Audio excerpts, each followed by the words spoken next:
నాన్నల యొక్క కోపం అమృతం పొంగిన చిలకరింత. అందుకే తల్లిదండ్రుల కోపంతో మాట్లాడినప్పుడు అర్థం చేసుకోలేని కొడుకు కూతురు ఘాతకులు, వాళ్ళ జన్మకి ప్రయోజనం లేదు. తండ్రి కోప్పడితే తన కోసం కోప్పడ్డాడు, బిడ్డ వృద్ధిలోకి రావాలని కోప్పడతాడు.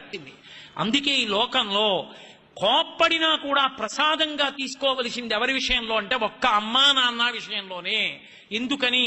అది దిద్దుబాటు కొరకు తప్ప, వాళ్ళు బాగుపడాలని తప్ప, వాళ్ళు పాడవ్వాలని కాదు. తల్లి కోపాన్ని తండ్రి కోపాన్ని వక్రీకరించి చూపించి మేం పెద్దవాళ్ళమయ్యాం మీరెవరు కోపగించుకోవడానికి అని అడగడం సాహసం.